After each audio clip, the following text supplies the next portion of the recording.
Hello friends, आपका स्वागत है हमारे चैनल अनोखी क्लासेस में। आज मैं आपको सुपर टेट में आने वाले शिक्षण कौशल के अंतर्गत प्रारंभिक शिक्षा के नवीन प्रयास से निःशुल्क एवं अनिवार्य शिक्षा टॉपिक के बारे में बताऊंगी। ये वीडियो लास्ट तक जरूर देखिएगा। तो आइए शुरू करते हैं।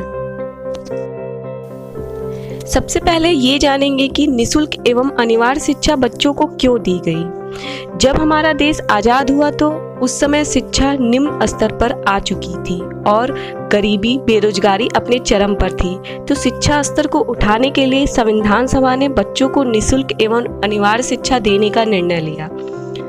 अब आते हैं हमारे पहले पॉइंट पर। संविधान सभा ने शिक्षा को राज्य सूची में डाली थी, अर्थात शिक्षा का राज्य सूची में होने का मतलब शिक्षा पर कोई भी कानून राज्य सरकार बनाएगी। हमारा दूसरा पॉइंट है अनुच्छेद 45 के अनुसार संविधान के लागू किए जाने के समय से 10 वर्ष के अंदर 6 से 14 वर्ष तक की उम्र के सभी बच्चों को निःशुल्क एवं अनिवार्य शिक्षा देने। इसका मतलब संविधान सभा ने राज्य सरकार को संविधान लागू होने के दिन से 10 वर्ष तक का समय दिया था, यानी 1950 से लेके 1960 तक के भीतर का समय दिया था कि राज्य सरकार 6 से 14 वर्ष तक के सभी बच्चों को निःशुल्क एवं अनिवार्य शिक्षा देने का प्रावधान कर सके।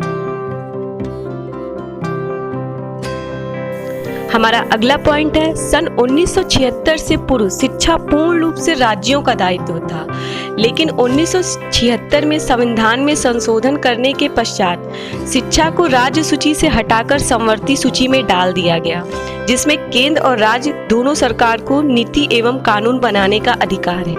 इसका मतलब 1976 से पूर्व शिक्षा पर कानून बनाने का दायित्व राज्य सरकार का था, क्योंकि शिक्षा राज्य सूची में थी। लेकिन 1976 में संविधान में संशोधन होने के बाद शिक्षा को समवर्ती सूची में डाल दिया गया, जिस पर राज्य सरकार और केंद्र सरकार दोनों को संयुक्त रूप से कानून बनाने का अधिकार है। हमारा अगला पॉइंट है संविधान के 86वें संशोधन अधिनियम 2002 द्वारा अनुच्छेद 21 के अंतर्गत एक नया अनुच्छेद 21 क जोड़ा गया। अब आते हैं अनुच्छेद 21 क के अनुसार 6 से 14 वर्ष के सभी बच्चों को निःशुल्क तथा अनिवार्य शिक्षा प्रदान करना मौलिक अधिकार में सम्मिलित हो गया। मतलब 6 से 14 वर्ष के बच्चों का निःशुल्क शिक्षा लेना उनका मौलिक अधिकार बन गया।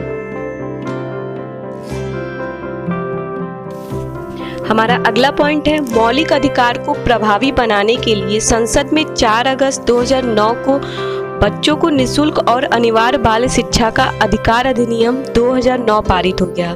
मतलब मौलिक अधिकार को प्रभावी बनाने के लिए संसद में 4 अगस्त 2009 को पारित हुआ। हमारा नेक्स्ट पॉइंट है राष्ट्रपति के अनुमोदन के बाद, मतलब संसद में राष्ट्रपति के पास जाने के बाद 27 अगस्त 2009 को इसे भारत के राजपत्र में प्रकाशित कर दिया गया। हमारा अगला पॉइंट है शिक्षा को मौलिक अधिकार के रूप में 1 अप्रैल 2010 को स्वीकार किया गया।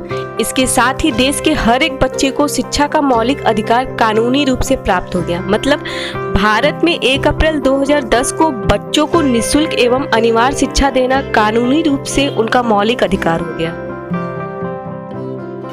हमारा अगला पॉइंट है अनुच्छेद 29(2).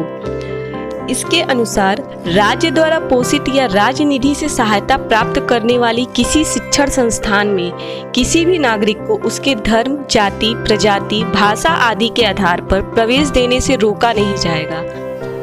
मतलब किसी भी शिक्षण संस्थान जिसे राज्य सरकार से सहायता मिलती हो, वो किसी भी नागरिक को या बच्चे को, चाहे वो किसी भी जाति, धर्म, समुदाय का हो, उसके आधार पर उसे शिक्षा देने से वंचित नहीं कर सकता है, उसे प्रवेश देने से रोक नहीं सकता है। इसमें 7 अध्याय और 38 खंड हैं।